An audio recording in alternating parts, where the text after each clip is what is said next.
that he lost confidence in you. In fact, we only heard from the Prime Minister, and the Prime Minister was also coy with respect to what information he was sharing with the national community concerning your dismissal. But while that was happening, on the other end of the ledger, we were not hearing from you at all. We did not hear from you.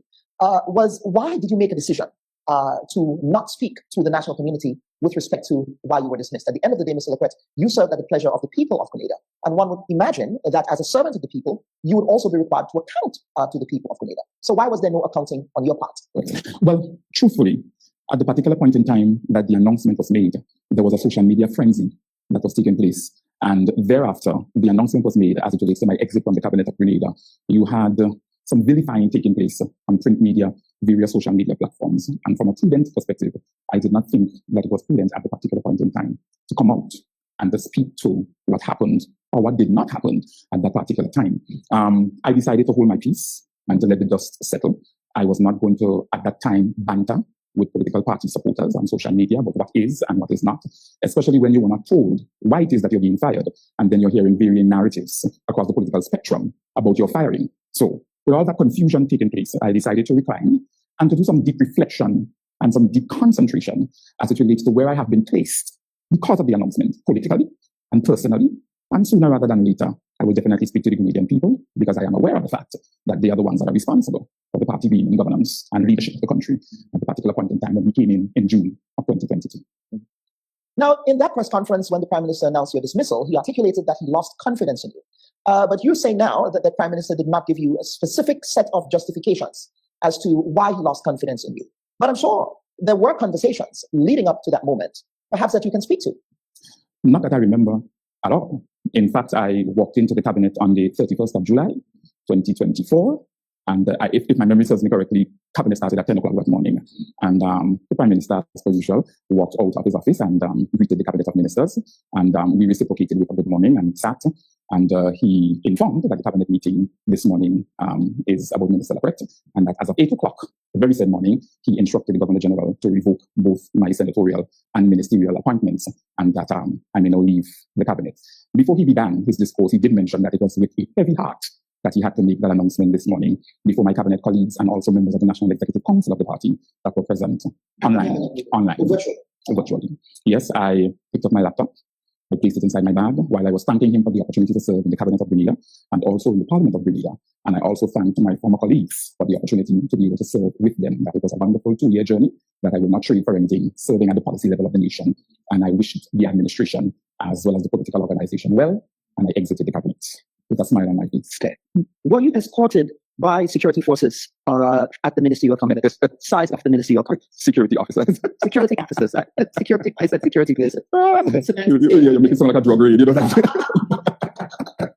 Security officers. Yes, when I exited the cabinet, in fact, before I exited the cabinet and my hand touched the doorknob of the cabinet, I remember the Honorable Prime Minister saying, Mr. LaCrette, I recognize that there is some confusion on your face as to why I did. As it was leaving. That was as I was leaving. I recognize that there was some confusion on your face as to why I did what I did this morning. If you would like an explanation, you can set an appointment with my administrative assistant, executive secretary, and that's Ms. Leslie, and we can meet after the cabinet today if you are available.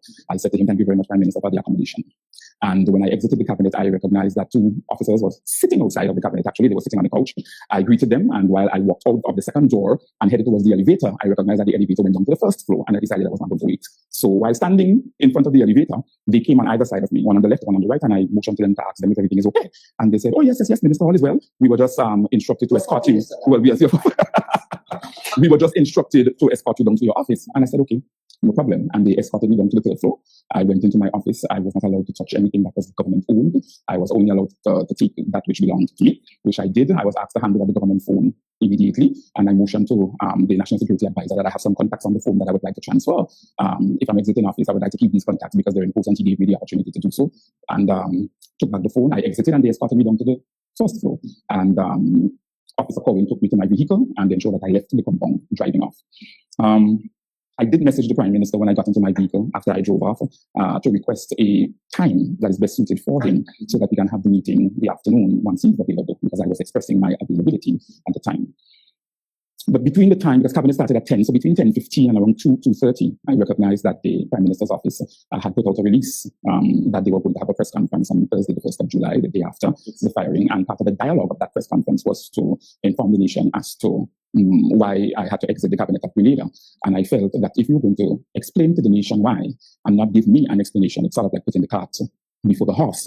So Prime Minister called just around the 3:30 minutes time frame, because we had set up a time, and he messaged me via WhatsApp. And I said to him, Prime Minister, I recognize that there is a press conference that is due for tomorrow.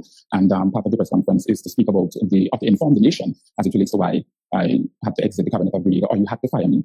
And I said to him, I'd rather wait for the conclusion of the press conference.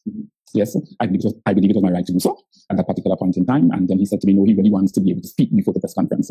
And I said, respectfully, Prime Minister, I'd rather wait for the conclusion of the press conference, because I would like to hear why it is you did what you did. And that was it. I parted ways with my former colleagues, and as painful as it was at the particular point in time, maybe who knows, in the providence of God, it was necessary. Yes, I felt, though, Kellon, that if something was wrong, I spent 18 months in the Ministry of Health, Wellness and Religious Affairs. I spent 7 months in the Ministry of Youth and Sports as the line minister with responsibility for policy development and policy implementation. And if there was a problem during the 18 months and the 7 months, respectively, I felt maybe that there was a dialogue that could be had so that we can talk about whatever it is you think that I am not doing well ministerially. And as a result of that, to help me to improve. But there was no such dialogue that took place within the 18 months and the 7 months, respectively. And I thought that the firing was so strange, because when cabinet was reshuffled in January of 2024, I was not given a ministerial portfolio. So in my mind, this thing started way before the National Lotteries Authority issue came up, because in January of 2024, when cabinet was reshuffled, if my memory serves me correctly, I think it was maybe 6, 7, 8 ministers were reshuffled out of their ministries into other ministries. And my one-on-one dialogue, when the Prime Minister called us in to speak with us individually, my dialogue with him was totally different, because he did say to me that he's not offering a ministerial portfolio to me with the reshuffling of the cabinet, but we are offering you a diplomatic posting, and we're offering you ambassador to Canada. And I remember reclining in my chair and saying, Prime Minister, I'm not understanding where this dialogue is going at this particular point in time, because this is 18 months into governance, and you are asking me to take up my young family and to head thousands of miles away, when you, of all the persons, understand also, when you also understand the degree of work that we have started in the constituency. I am not understanding the rationale for this diplomatic posting. No, the response that was given wasn't substantial enough to satisfy my curiosity as to why you would want me out of the cabinet of Grenada at that particular point in time. And I also said to him, this is 18 months sitting as the Minister for Health, Wellness and Religious Affairs. The years 2024 to 2027, the management team and I have designated those years as the years of health sector modernization, with a solid plan to really transform various areas of the healthcare sector. And so with that going on, I wasn't understanding why the diplomatic posting at that particular point in time. I humbly and cordially refused, because I wasn't going to root my young family up and move thousands of miles away to Canada. Even though you're representing your country in that diplomatic setting, I felt as though this is where I belong, which is Grenada. This is where my political work is, my spiritual work is, and that this was going to be a premature moving. And apart from that, I would have to see the face of God, whether or not the posting sounded nice, or the offer sounded nice and sounded pretty. I would have to definitely see God as to whether or not a move like that is of him, and whether or not he is going to get the glory out of a move like that out of Grenada, because of the work that he has mandated me to do here on Island. So at that point of pushback, was that the point at which the Prime Minister then made a course correction and offered you the cabinet portfolio of Minister of Youth and Sport? No, but I said to him that I don't know if there are any other portfolios that are vacant after you have reshuffled, if there's anything that's vacant, or you can put me elsewhere, etc. And I said, I know that I was speaking with him about the Ministry of Youth and Sports, and I also spoke with him about the Ministry of Climate Resilience, renewable energy. And he said, you know what? The 3 offers are on the table. You have 24 hours. You can go home and you can think about them, and you can let me know within 24 hours so that I can inform the Governor General. You can let me know within 24 hours which one you think that you are going to be best suited in. So I went home and did what I would always do. I prayed about it, and I chose the Ministry of Youth and Sports. But it was, as you articulated, was not an initial. No, it was not. No, the offer was ambassador to Canada. And of course, one might argue that you serve at the pleasure of the Prime Minister. The Prime Minister can determine if he wants you in the cabinet or not. Certainly, the Prime Minister can also determine whether or not he wants to send you to a diplomatic posting in Canada. So some might say here that perhaps you're being obstinate, that you're being the position here, and you're refusing. The man who is giving you the opportunity to serve in the cabinet, the man who appointed you to the Senate, that you're just being an obstinate. But the person you are offering the diplomatic posting to is not a piece of metal. Is also an individual who has built a family and a life around whatever it is that he is doing in Grenada. And as a result of that, you have to take into consideration that the person is going to have to definitely root his life up and move. Apart from that, my life, Dr. BUBB, is in the hand of God. And if the move was not of God, I respectfully decline. I was not going to move. I'm sorry. Yeah. Now, let us talk about your stewardship in that Ministry of Youth and Sports. Because a lot of administrative issues came up, which we will get into with respect to that ministry. One of the major administrative issues that we pressed the Prime Minister on, of course, we should refuse to give answers to. Actually, you might be able to shed some light on this. Was your concerns with respect to how the board at the Grenada Lotteries Authority was being managed by the board chairman and by other members of the board. Was that an issue coming into that ministry, first and foremost, that you observed as the difficulty that you needed to address as the line minister? So stop there.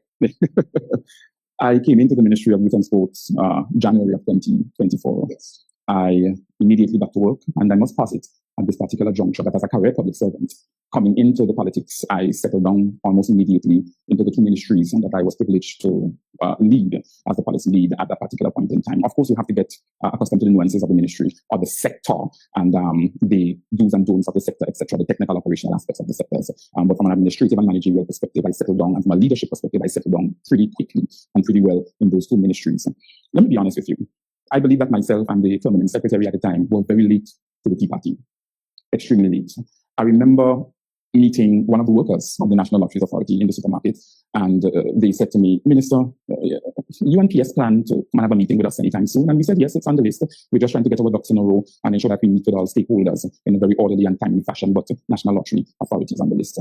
And within weeks of that encounter, I met another member of staff who requested that we come and have a meeting with the staff because the staff is under tremendous pressure. They're not being allowed to function in the areas that they have been hired to function in. They are being disrespected. So there were a lot of institutional and organizational issues raised by these two staff members. I did flag them with the permanent secretary because, at the end of the day, she is the accounting officer for the sector anyway. Politicians come, politicians go. So as a result of that, I flagged it with the PS and I said to her, let's see how we can rearrange the series of meetings that we have planned so that we can push National Lotteries Authority up the schedule ladder. Yes. And I said to her, I'm not going to go with you. I'm going to go for myself. So I'm going to go for myself. To not create the aura of a crash down or a storming. It's just the minister casually going to chat with staff to hear their concerns, etc., and to meet with those who requested the meeting, which I did. And when I met with the members of the finance department of the National Lotteries Authority, they pinpointed to me some discrepancies and some financial improprieties that they feel needed to be addressed. Because one staff member said to me, I am not going to jail for this, Minister. I am not. As somebody who has worked in finance for a number of years, this should not be happening, and I am not going to jail for this. And as a result of that, I decided to ask for the financials for a particular period, and in screening through the financials, I found some financial improprieties.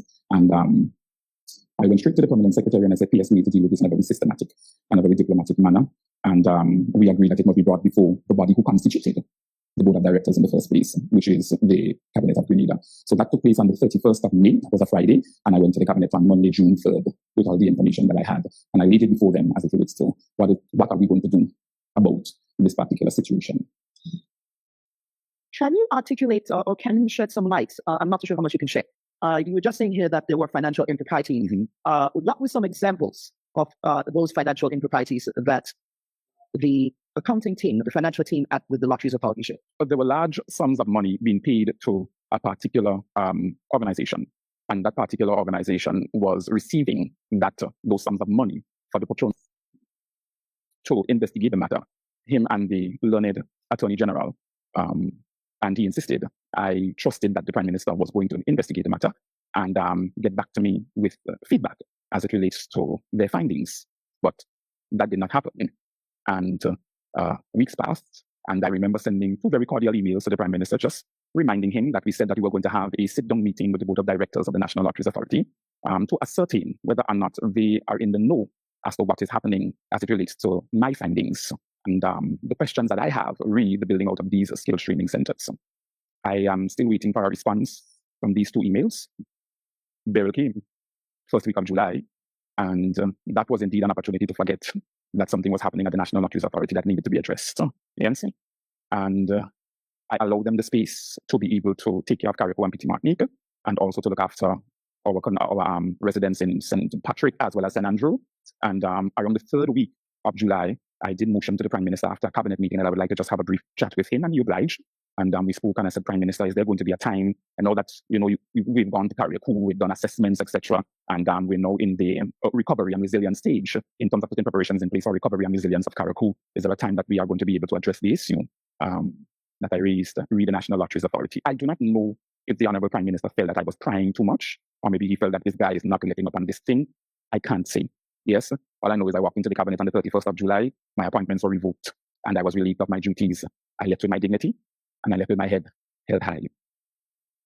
Helen, you must have known that coming to the nation and using these two unmeasurable terms, trust and confidence, was going to affect my employability thereafter, that it was going to affect my family thereafter, that it was going to affect practically everything that I've built over the years as somebody who worked in the public service, worked in the private sector, and also led a ministry, spiritual ministry, for the greater part of 9 years, that the person's character, integrity, values will be called into question. And in retrospect, sometimes you sit down and you look back and you wonder, was the objective political calculus? Was it internal party maneuvering? What was it? Because a minister was relieved of his duties way before I was. He was afforded the opportunity of a sit down, of a dialogue, a conversation. The Prime Minister, along with the Minister, came to the media and they spoke about his exit from cabinet and as to why he's exiting cabinet at this particular point in time, which is to further his studies. Why wasn't I afforded that opportunity? Even if you felt that you came into information that one of your cabinet ministers is divulging data from the cabinet of Grenada or from government, and that the quality of that data has the ability to compromise the governance and leadership structure of the organization, where is the conversation? Where was the dialogue to say, Jonathan, Lucky, whatever you want to say, this is the information I've come into. I'm giving you an opportunity to defend or not to defend the information. And I'll close by saying this. Even in a court of law, the defendant, based on the advice of his lawyer, is given an opportunity to speak in his own defense. And I'm saying to myself, it came across as an execution-style exit at the particular point in time, because I felt as somebody who is astute and intelligent, understand the terrain of law, etc., that you had 101 ways, Dr. Bo, 101 ways Sir could have dealt with that particular situation.